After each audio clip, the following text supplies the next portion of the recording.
Welcome everyone. Welcome to Learn at Home. My name is Alex Miller. I'm the social media manager and marketing manager at TreePeople. We started this program during the pandemic, and it has just really grown into a really wonderful community of people interested in learning about the environment and ways into actionable ways into help truly our ecosystems of Los Angeles and beyond. We have had people from an international audience, and it has been really fantastic to see the level of engagement and to see that as things have opened up and closed, that this has been a very consistent force in educating. So I just want to thank everyone for joining us. And we want to thank the Jean Aubuchon Senator Legacy Fund for giving us some seed funding to get this started. It's really been spectacular. I do want to mention that this talk will be recorded and shared on our YouTube page after the talk, and you can find the link there. We will share, it's live on our Facebook, it'll live there. You can always find out more at treepeople.org. And we just want to say special thanks to Subaru of Sherman Oaks, without whose help we would not be able to make Learn at Home possible. And so without further ado, I'd like to introduce Amanda Begley, who works with with TreePeople, to help introduce what exactly we're doing here today. Hello, everyone. Good afternoon. Thank you so much for joining us. My name is Amanda Begley, and I am the Special Projects Manager here at TreePeople. So today we are going to talk about the climate report. So last week, the latest IPCC report was released. So the UN's Intergovernmental Panel on Climate Change, 6th assessment. So to put that in context, the first assessment was released in 1988. So they have been at this for quite some time. This latest report was part 1 in a 3-part series, and the topic was summarizing the physical basis of climate change. IPCC has 195 member countries, and the 6th assessment is based on 14,000 peer-reviewed studies. The assessment details in stark and clear language that climate change is widespread, rapid, and intensifying. Warming will increase over the next 3 decades, it detailed, because nations have long delayed curbing fossil fuel emissions. So we know when we burn fossil fuels like coal, oil, or natural gas, aka methane gas, for energy, carbon dioxide is released into the atmosphere, where it acts like a blanket, trapping heat around the globe, warming the air, land, and sea. The more emissions that are released, the more that blanket thickens. So in this last assessment, it just showed in almost all scenarios, global warming is expected to hit 1.5 degrees Celsius in the early 2030s. Okay, that sounds abstract. We don't really talk in Celsius here, so let's put that in perspective.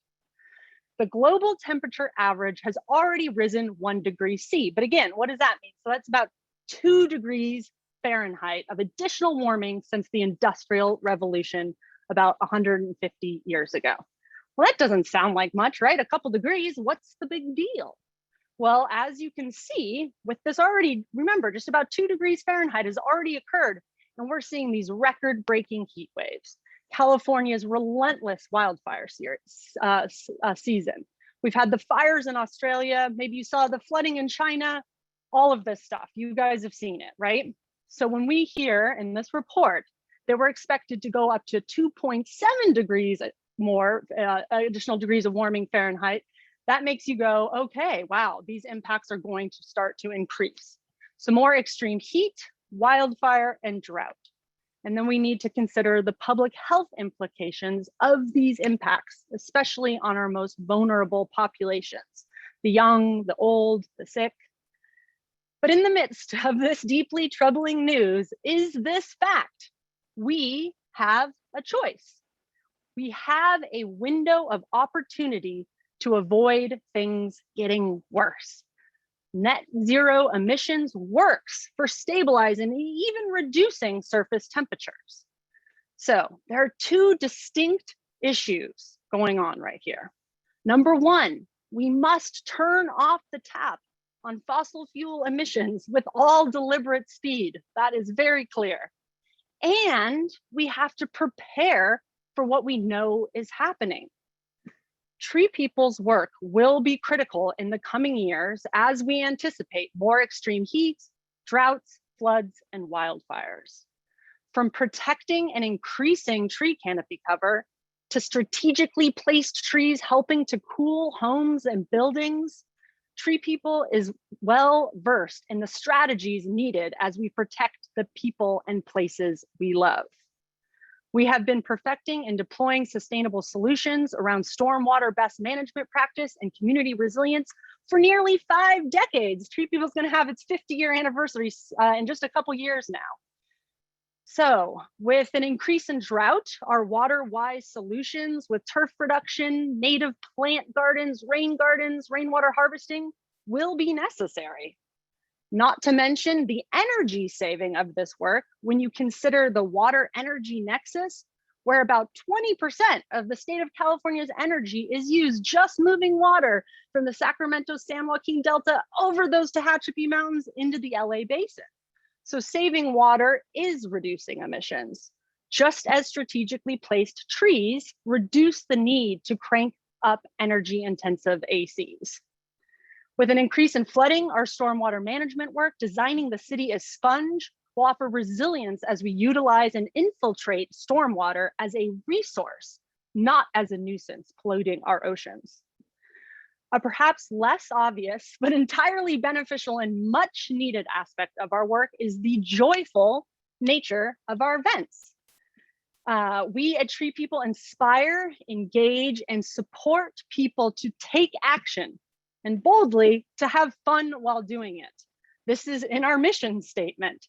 So not only do we provide Angelenos and surrounding residents an opportunity to take meaningful action, discover fellowship at these events, and help nature heal our city, but also our TreePeople Land Trust, our Coldwater Canyon Park, provide that nature connection that has been proven to be so therapeutic and necessary in these challenging times. The current climate reality is intense, but instead of pulling those covers over our head, we can fortify ourselves and our community, knowing we are TreePeople and we have been practicing and engaging in the very skills that are needed most in this moment.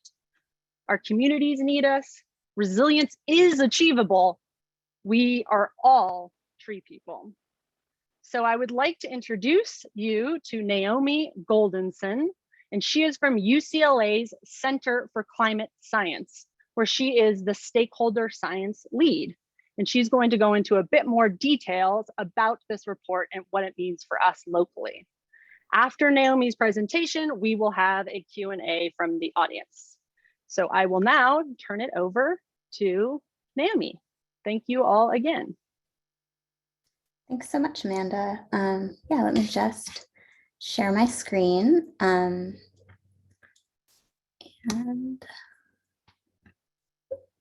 okay, there we go. All right, so you are all here probably because you heard about a new IPCC report, and we will be talking about more of what exactly is in there. So first of all,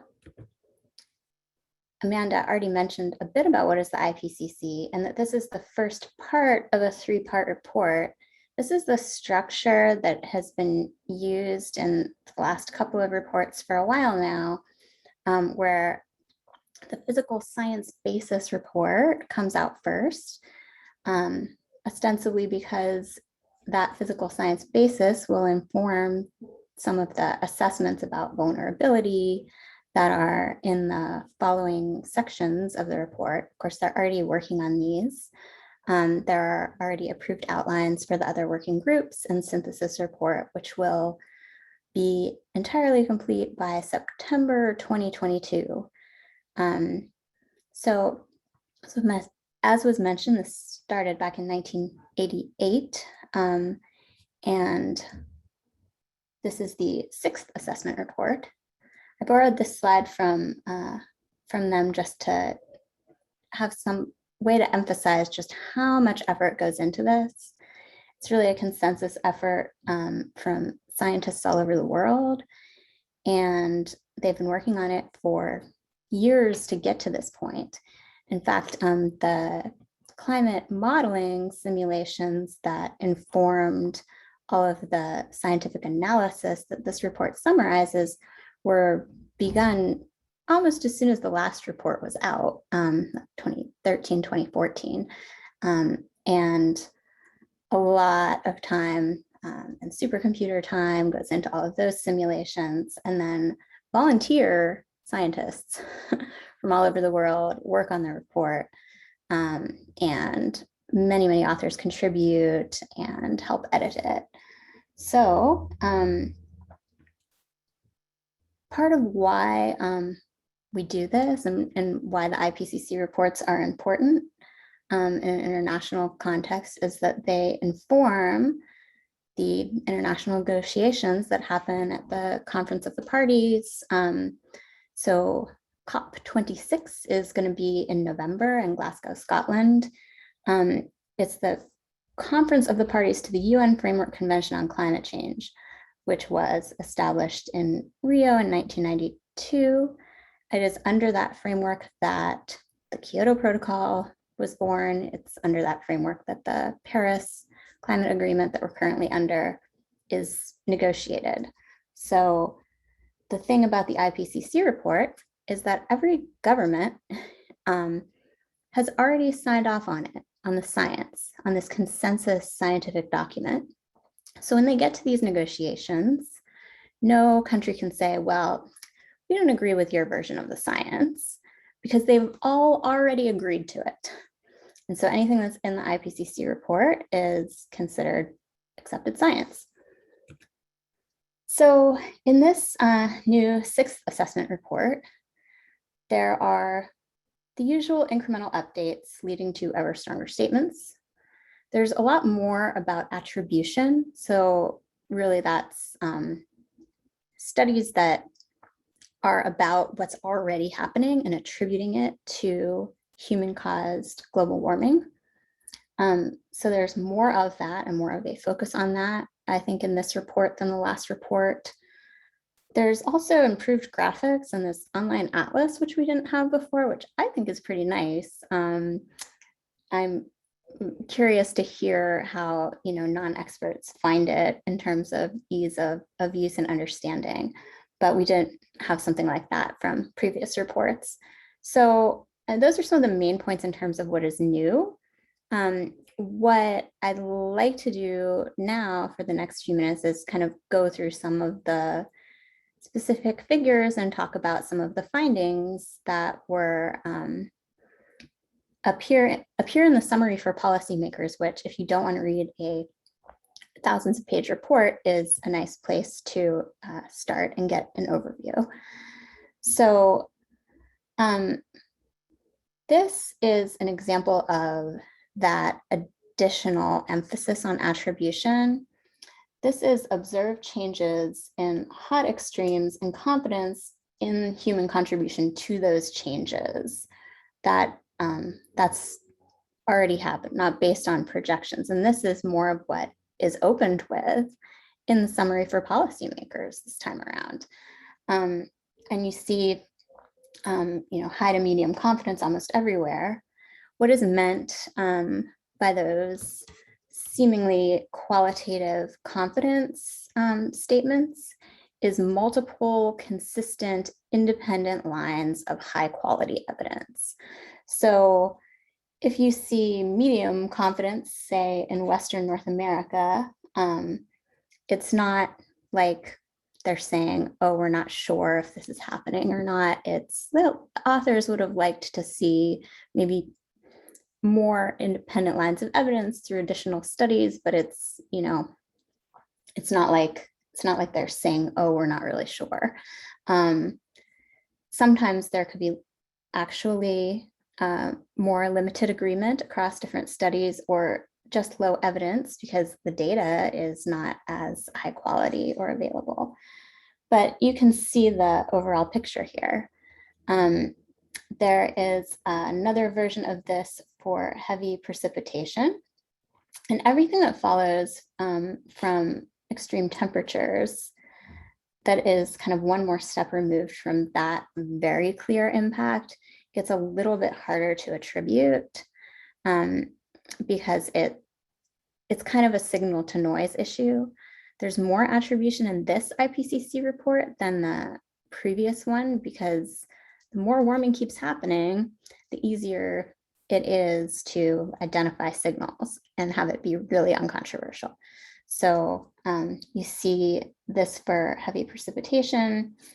And this last one is about agriculture and ecological drought. So in particular, this kind of drought is not just accounting for something like less rainfall, but it's accounting for the warmer temperatures impact on increased evapotranspiration that leads to these drier conditions. And you can see the two places with the highest confidence of this already occurring are Western North America and the Mediterranean climate in the Mediterranean that is quite similar. So that's some of the observed changes stuff that they open with. Then we get into a lot more figures that have to do with projections for the future. So let's talk about the scenarios a little bit. The scenarios are a little bit different from the last report, although there's some overlap. In this big left plot for carbon dioxide, which is really most of it, of the greenhouse gases, you see emissions trajectories starting from when the simulations start, because like I mentioned, these were started almost immediately after the last report came out. So they're initialized in like 2014. And we're already in 2020, but you see emissions that increase quite a bit, or other scenarios where emissions start to decrease starting more or less immediately. And they go below zero somehow. So how does that work? So when you have net negative emissions, you're assuming some kind of technology that removes carbon from the atmosphere at a greater scale than current technology presently allows. I mean, planting trees helps. It gets you it can get you a chunk of the way there, but the sheer quantity of negative emissions that are required here are actually assuming technology that is not presently deployed at scale. And that's why it's kind of assumed to reach that point mid-century or later. So those are some interesting things to note about the very low scenarios, which are of course the ones we would rather be on. So one thing that's different compared to the last IPCC report is that we have these shared socioeconomic pathways in the scenarios that describe different kinds of worlds that we could be living in. And those are paired with amounts of emissions. So it's really hard to get a low emissions scenario without being on SSP1, the sustainability road. And for the very high emission scenarios, you have to be in SSP5 or SSP3 to end up with that higher level of emissions. But by tying these to these scenarios, it enables some additional ways of talking through different possibilities and avoided outcomes if we can avoid those. So you see that each of these different SSPs ends up corresponding to different total observed warming.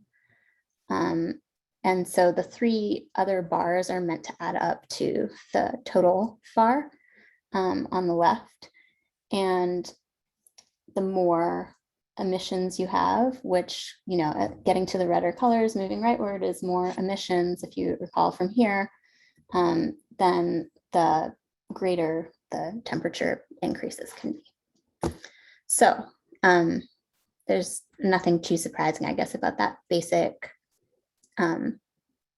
finding, which is just an incremental update on what has been said in these reports for many years. I think something that is a little bit different in the framing this time, which is nice, is that there's an emphasis on how every increment of warming, you get that much more of impacts in temperature and precipitation and so on.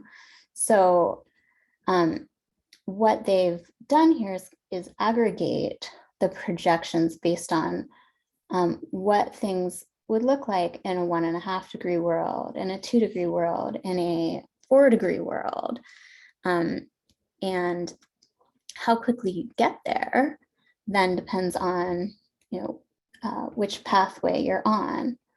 But regardless of that, you can imagine what a 2 degree world might mean for a given region. And it also emphasizes that there aren't just these kind of discrete possibilities, but really anything in between. So this is the precipitation one. And you can see how much more extreme the precipitation becomes the warmer it gets. So the bluish greens are wetter and the browns are drier. If you haven't seen this before, this is one of those incremental updates on kind of what we've understood for quite a while about how this works. People sometimes talk about the wet get wetter, the dry get drier phenomenon, which globally seems to be the case. For a place like California, you see that we're kind of right on the edge of two different signs of change. And that's part of why we have essentially in a lot of the plots you'll see at the regional scale, mean precipitation doesn't change a lot. The extremes increase, but we're not right at the center of action for the most extreme increases or decreases. And this one is the soil moisture projections, which for that stuff about drought is important. So it's not, again, just that it doesn't rain, but because it's warmer and it dries out the soils, that makes a drought for all practical purposes a much worse event. Focusing more on extremes, these graphics are a little bit different. I'm curious, whether people actually find them more intuitive than some previous versions of graphics that they've had, but they're kind of showing you the chance of a very extreme event, something that historically would have been a 10-year event, something that occurs once in 10 years on average. And then, so there's 10 little dots on here. And then it's saying, oh, it occurs this many times more often in a 1.5 degree world, in a 2 degree world, and so on. So you can see an effect already at present. And for the 50-year events, so the even less frequent but more extreme heat event occurring a lot more frequently. And the warmer the world gets, the worse that gets. So same story again. Similar story for heavy precipitation over land. So this is the extreme precipitation events, not just the average changes. And you can see how the likelihood of those heavy extremes based on what was considered a heavy precipitation event historically becoming more frequent. And similarly, this is the drought one, which is analogous to that plot we were showing before in terms of attribution of what's already happening, where you see the highest confidence here in the Western US and in the Mediterranean. And but this is a global summary of it everywhere, and it shows you how that would evolve in different levels of warming worlds.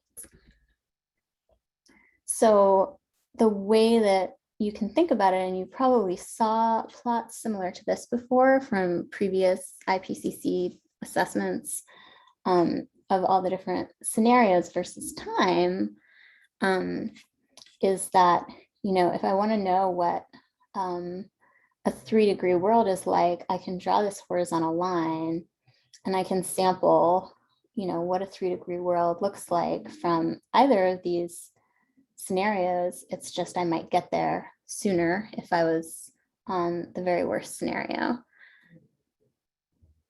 So that's kind of how that thinking works. It allows you to separate what would be the regional impact if we reach a given threshold where I live versus what's happening in a particular year, which mostly depends on which of these emissions trajectories we're on more than anything. And that is not so much a physical science question, right? That's a socioeconomic and political question. What will humans do? And then what we do is we say, well, if humans do this, this is what would happen. If humans do that, this is what would happen. If we make it to a 2-degree world, this is what that could look like. If we make it to a 4-degree world, this is what that could look like. So another way to visualize the same thing that kind of emphasizes really that anything in between is also possible, not just those particular trajectories, but really anything in between them, is to look at it as a function of cumulative carbon dioxide emissions instead of time. So when you do that, all of these line up, and you see that with the higher scenarios, you reach higher levels of cumulative emissions than you ever reach if you are on the more emissions reduction scenario. But it's just a question of, for certain cumulative emission levels, how quickly you get there. As I'm sure you all know, there's other impacts, and this is in the category of incremental updates to things that we've known for quite a long time as well. So the ocean acidification issue is worse and worse the more carbon we emit. And this is nice to note too, because when people talk about geoengineering solutions, they generally don't do anything about this. And then there's Arctic sea ice area. So this is another nice one to visualize. We've already been seeing major summer minimum Arctic sea ice declines. So this is the ice that is like floating on the Arctic Ocean that normally expands and recedes a little bit every season, but the amount that has been receding in the summer lately is like really alarmingly great. And it's projected to have less and less Arctic sea ice into the future, but you can see that it does start to recover if you're on the really ambitious emissions reduction trajectory. It's not something that would never recover because it refreezes every winter if it gets cold enough that winter. On the other hand, there's the ice in the big glaciers on the land and the ice sheets in Greenland and Antarctica. Those are not so easy to recover if you lose them. So this is the sea level change projections, which relate to that and a number of other things. And you can see the kind of mean projections as well as the one that they've labeled the low likelihood, high impact possibility. And this is something which wasn't emphasized in or presented in quite the same way in the previous report. So another thing that's maybe interesting to note. The thing with the sea level rise is that it does depend on melting of ice sheets to get those really alarming low probability but high impact possibilities. And there's just a much greater range of uncertainty about that. Temperature, it's not like there's no range of possibility, but we know we emit this much more, it gets a certain amount warmer. But what we don't know as well is how the ice sheets respond to the warming. So like, at what point do you lose the West Antarctic ice sheet? And this is a much more controversial thing that people just aren't sure about because it's very hard to model, and we don't have amazing data about anything like this before. It's an unprecedented situation we find ourselves in. So we can't rule out the really scary possibilities, so even if the IPCC doesn't label them as especially likely. And so that's kind of why they put that on there in that way. The other interesting thing that they've done, sorry if this is a little blurry, for sea level change is dispense with these plots where history ends in 2100, which has just sort of been an arbitrary time frame. Maybe 2 assessment reports ago. It's like, let's simulate out a century. That's a round number. There's no real reason to stop there. And so there are simulations that go out beyond the end of this century. And that's where you see some of the warming that's built up in the system, continuing to melt things in the following couple of centuries, and you get those really, really scary amounts of sea level rise that completely change the way the map looks further out in the future under different scenarios. So that's another thing which is been added in terms of the visualization. So for Los Angeles sea level rise, this is the projection under this this scenario, which is come to be considered the kind of business as usual one this time around. And you can see it approaches a meter in terms of the median projection. Compared to the global, it is not as bad. So you have to notice that these scales are a little bit different. So this is, approaching 1 meter. This is exceeding 1 meter. You can play around with this. This is separate from the atlas that I already mentioned on the IPCC site, but there is a tool for looking at the sea level rise projections, which those plots are snapped from. And the thing about sea level rise, just like mean sea level to begin with, is that it's not uniform everywhere. So some places experience more sea level rise than others because of the lack of uniformity you have to begin with, and the way that the earth is spinning and the ocean is circulating. The water literally piles up more in some places than others. And so it's worse, though it's hard to tell from this color scale, on the East Coast than the West Coast of the US. So that's sea level rise, right? So I thought I would start to wrap up just by going through these other slides borrowed from the IPCC for the report that basically just quote the language, since I mentioned, well, what in terms of what is new. We talked about the attribution, we talked about the new graphics and online tools for looking at the graphics, and And then there's the incremental increases and ever slightly stronger statements. So these are the new stronger statements. This is the language that's being used. And I'll just read through this, which is quoting from the report. Recent changes in the climate are widespread, rapid, and intensifying, and unprecedented in thousands of years. Unless there are immediate, rapid, and large-scale reductions in greenhouse gas emissions, limiting warming to 1.5 degrees C will be beyond reach. It is indisputable that human activities are causing climate change, making extreme climate events, including heat waves, heavy rainfall, and droughts, more frequent and severe. Climate change is already affecting every region on Earth in multiple ways.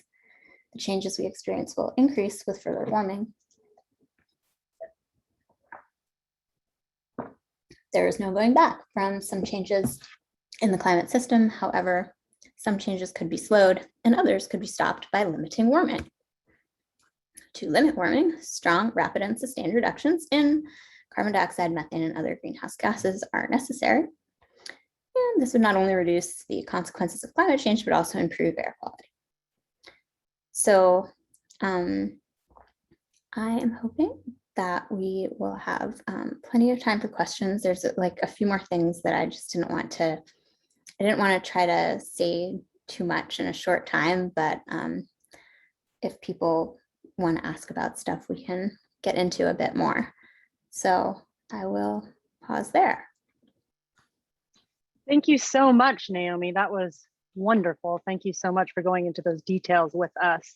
So it looks like now I will jump into some Q&A. It looks like some questions have been gotten answered.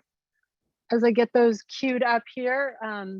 Okay, here's one. How immediate is immediate? 5 years, 20 years? What's possible immediately could happen? Are there immediate doable actions that can be articulated and would suffice? I guess they're talking about actions to take. Is that the?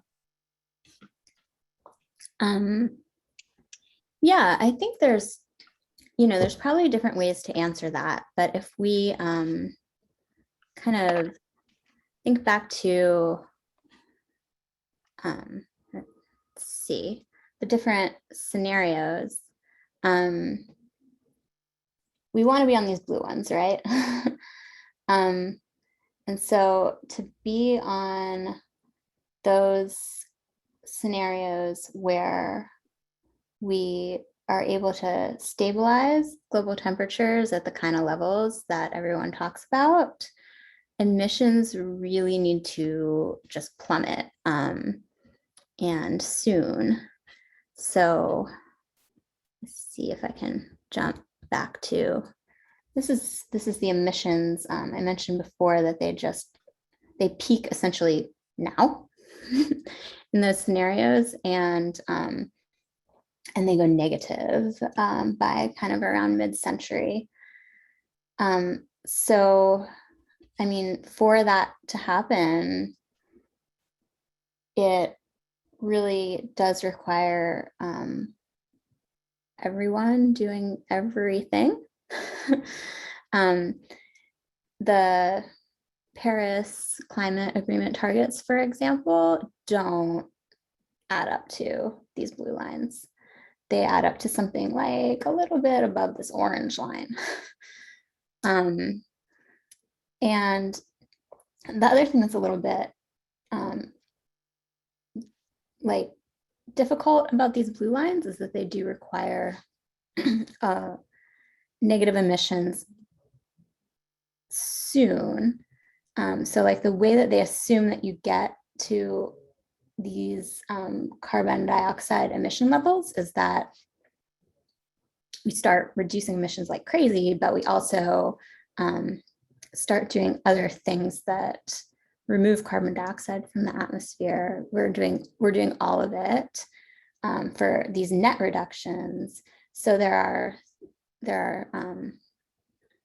even to get to this level of emissions that's in net, assuming that like you actually emit a little bit more than that, but you do other things that make up for that. Because the people who were modeling these scenarios didn't imagine it was realistic to like essentially completely stop emissions tomorrow.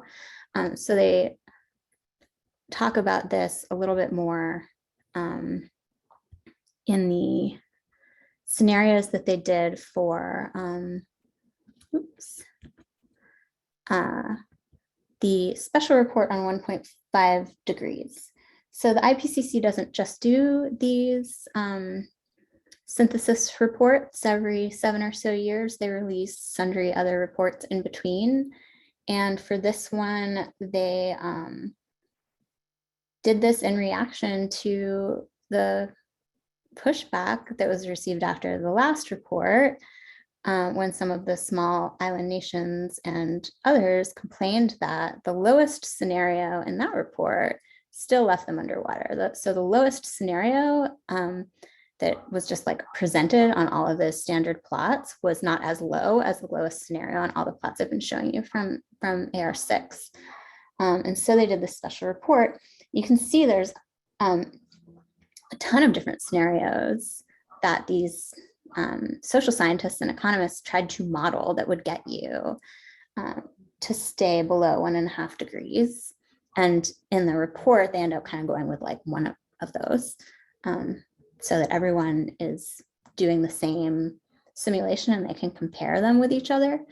But there's a lot of different ways that you could try to get there, and they all end up assuming a lot of negative emissions, which like I mentioned before, things like tree planting really helps with, but it's still not like enough to get you all the way to these net negative emissions mid-century.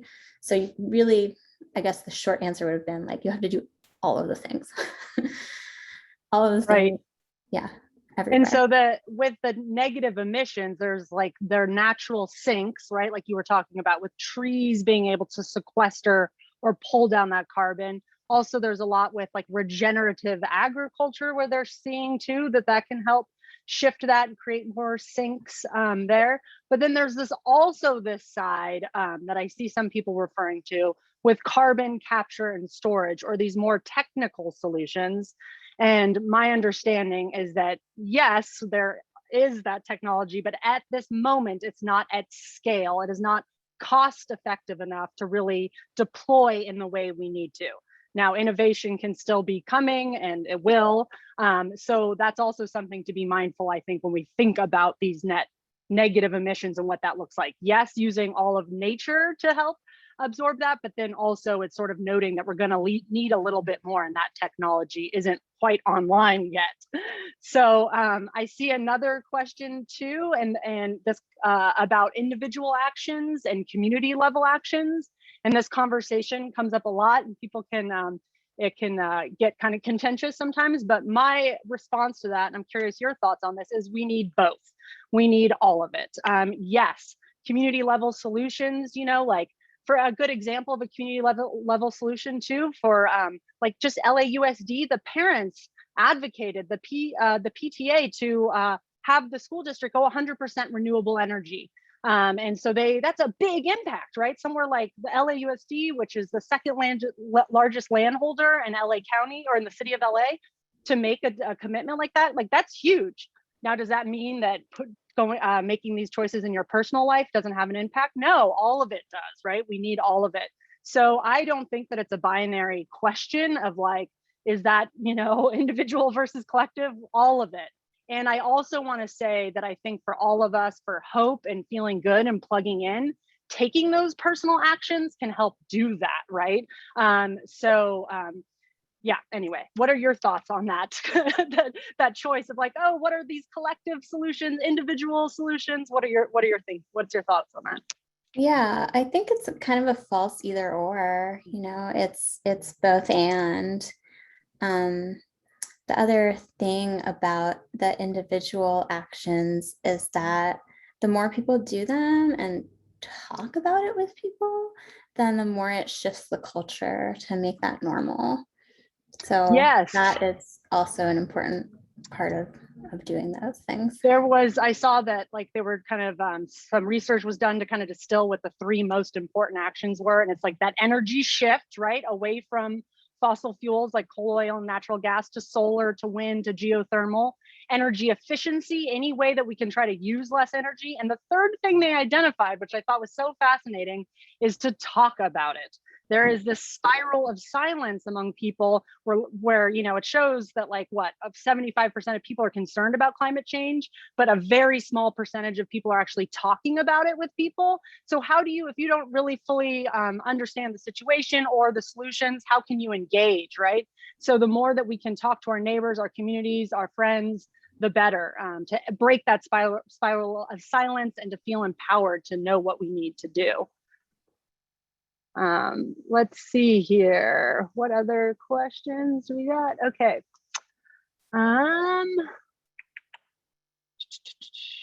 Let's see here. Okay. I feel like we've talked about all this. Someone's mentioning transportation impacts are one of the worst, and that's true. You can look at greenhouse gas inventories for your state, for your city, for your county. And often in California and all those places, it's usually transportation is the biggest sector for those emissions, right? And so you think about it, all the cars and all of that, it's a lot. So the more we can electrify transportation, electrify our building sector, all of that stuff, we're pretty good at cleaning up the energy sector, right? We know how to deploy solar and wind and all these various things, geothermal up in the northern part of our state. So yeah, as we do all of that, shift our energy, and then we can plug our cars in, have our buildings use more building electrification versus having natural gas running in. All of those things are part of the solution.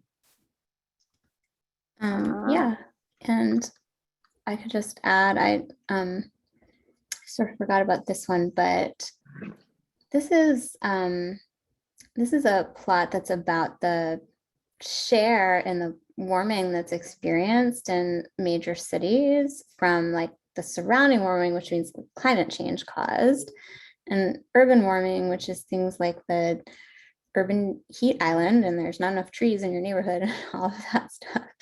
So so you can see that Los Angeles as a major world city is one of the places here that is highlighted. And so, you know, regardless of what happens with global emissions, we can do things about this, this darker gray slice here as well. Yeah, and so these kind of strategies for urban cooling is something that we at TreePeople have worked a lot on. We have not only done the work around expanding tree canopy cover, and why is that important? Well, neighborhoods that are more covered in the shade of trees are just cooler, right?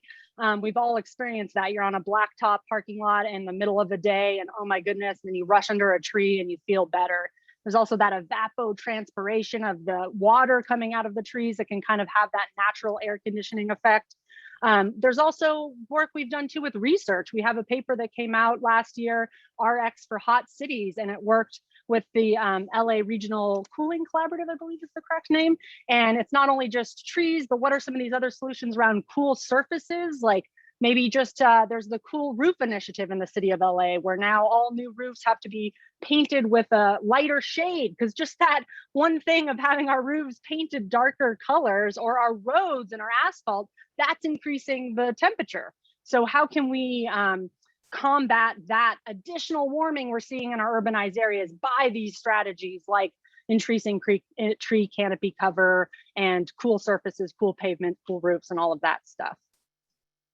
I did, in your talk, you said that we would have about, it was when you were talking about precipitation and how our average precipitation locally will be about the same, but more extreme. Can you talk about that a little bit more? Sure. Yeah, that's something that doesn't, I guess doesn't appear so much in this report because it's more of the regional focused stuff. There's some regional focus in here, but it doesn't get into the same level of detail that you get in, say, the National Climate Assessment, which we also have, and then there's a California Climate Assessment. So for people who are curious, though, each of those things is also going to be updated in the next couple of years. But yeah, our understanding about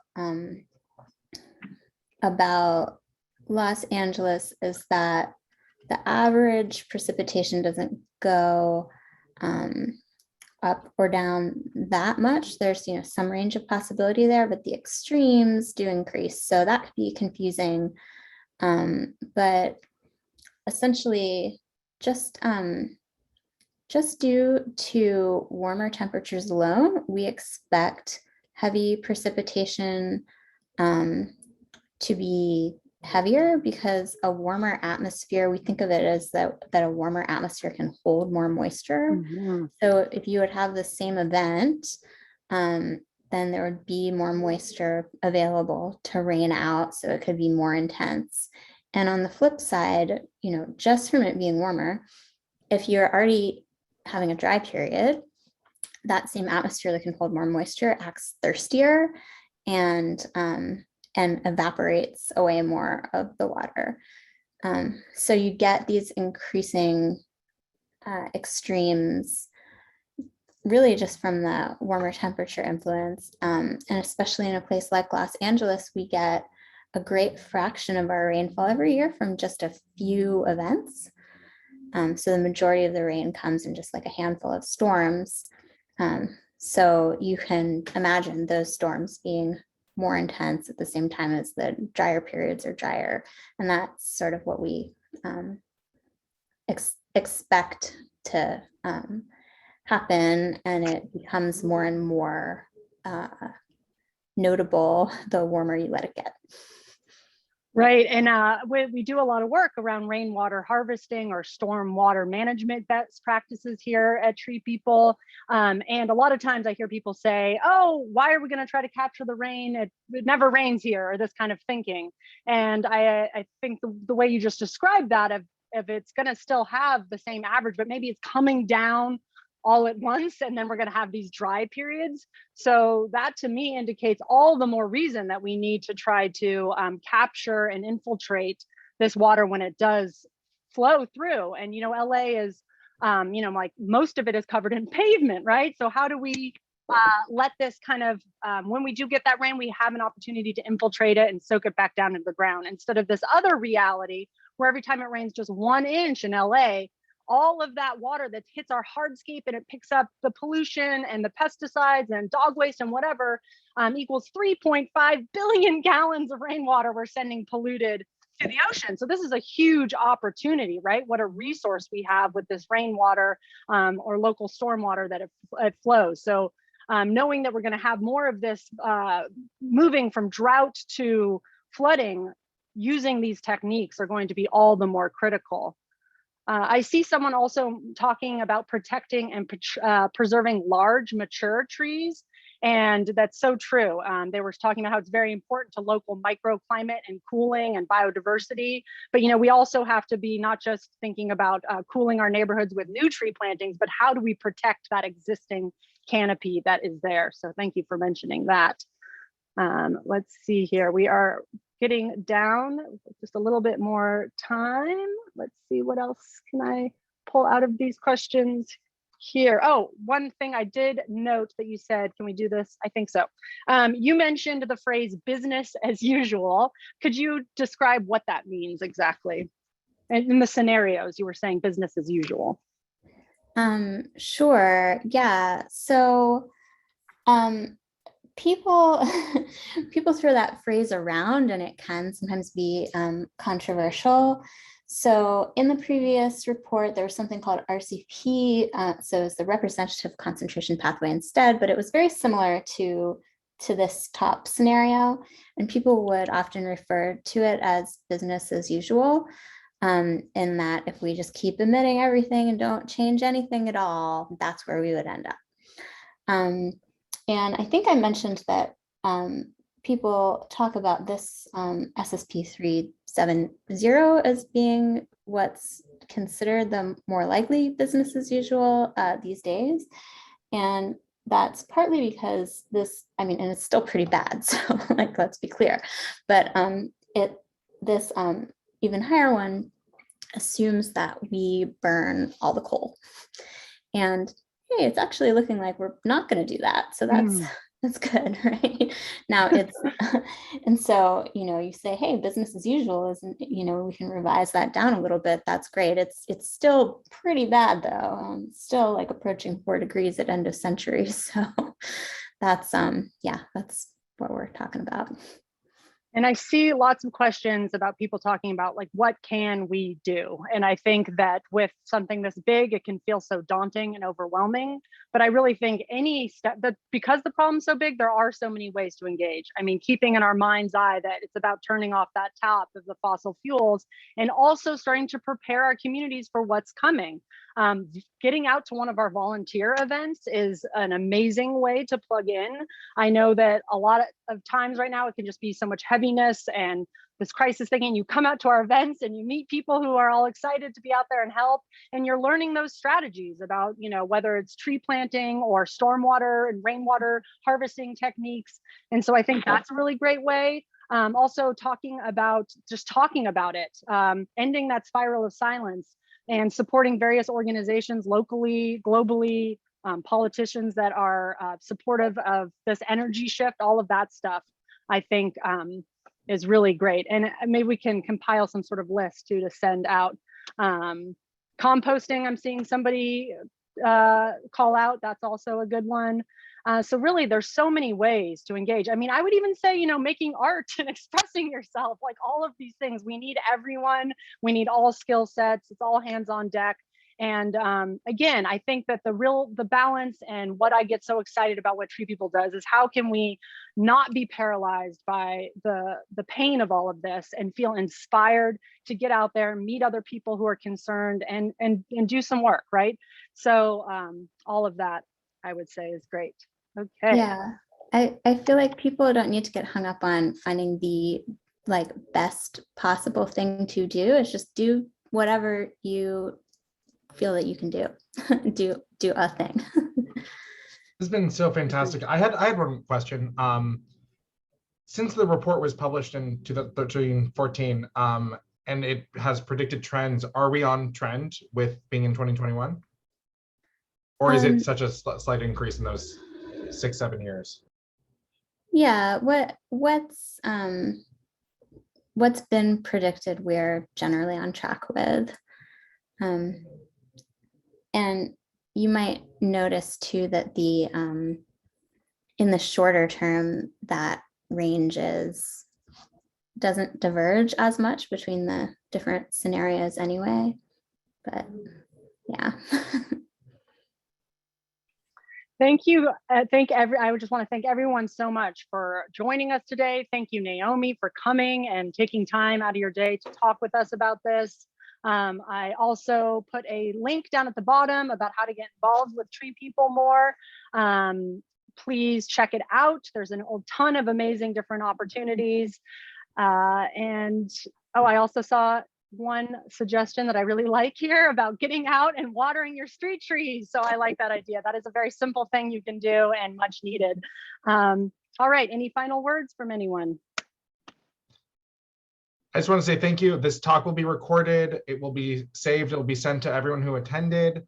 We want to thank Naomi Goldenson for joining us and taking the time to break down this very important report for us. And it's really nice to see the global community acknowledging this, something we've known since TreePeople has been around, but for everyone to kind of take action is really special. So if you have any questions, please feel to email us. We are on socials. It's usually treepeople_org. Please be in touch. We're around, and come volunteer with us, treepeople.org/volunteer. Thank you, everyone. Thank you, everyone. Thank you so much. Thank you. Have a great day.